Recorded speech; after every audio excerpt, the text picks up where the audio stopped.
This is Nick with Bill Brothers Roofing, starting my digital inspection at 3415 Borreson Street out here in San Diego. We are on top of a tar and gravel roof. A few things I want to point out on this roof. We got a whirlybird that's no longer spinning. Looks like the bearings have worn out on this one. It looks like there was a coat of sealant that was applied along all the edges of the roof. It's not too often that you do see that, but the majority of that sealant has started to kind of wear through, and it's allowing for water to get underneath it. You can see how everything's starting to crack along the edges. This stuff is starting to come apart at this point. Water and moisture is going to be getting trapped underneath these portions of the roof. And anytime water is getting trapped underneath a portion of the roof, is always a recipe for disaster. You can see that the majority of the sealant around all the penetrations has completely worn through. Water and moisture is going to be coming down these pipes every time it rains. You can also see that the material is starting to come up along the edges of the roof. So go ahead and get this out. You can see how this is coming apart. There we go. You can see how my hand's getting underneath it. This stuff's starting to go. This is the original roof that's underneath it. And you can see how this material is really just kind of starting to crumble at this point. Same thing over here. Again, everything is just really loose. So if my fingers can get underneath it, then obviously water and moisture will be getting underneath that as well.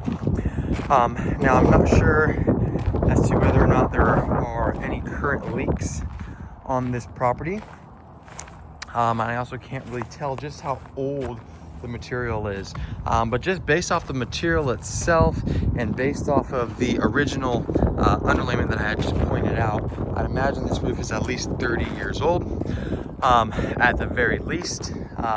Now, ideally, what we would like to see on a flat roof like this, we could go with the TPO roofing material. And based off of the condition of the underlayment, it looks as if this roof has gone past that life expectancy. I'm not really sure how much more time this roof is going to have left in it, because the gravel does cover up a good majority of any signs of aging. Now, when the homeowner is ready to replace this roof, what we'll do is get rid of all this tar and gravel roofing material, and then my suggestion would be to install a TPO roofing material on top of this property. If the homeowner would like, we can go ahead and shingle these slope sections, but this roof is not very visible at all from the street. There is no roof line that's going to be visible, so going with a TPO, which is a flat roofing material, would be ideal in this situation. The nice thing with that product is that it is highly reflective, so it's going to reflect a lot of heat off this property. It's going to cool the house down. It's also algae resistant, and it's really just a fantastic material because it'll turn this entire roof plane into one singular membrane. But when we tear this decking, or when we tear this material off, we're going to tear it down to the wood decking so we can address any kind of bad wood that's underneath this home.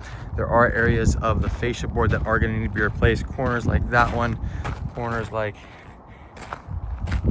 this one over here. I took pictures and I will include that in the report as well. Those boards will have to be replaced because those are rotted through, which is another sign that this roof has gone past its life expectancy. Once you start to see the wood along the edges of the home start to deteriorate, that is telling me that water has been getting onto this property. It's been penetrating the roof itself and is in need of a replacement. That is it for my inspection.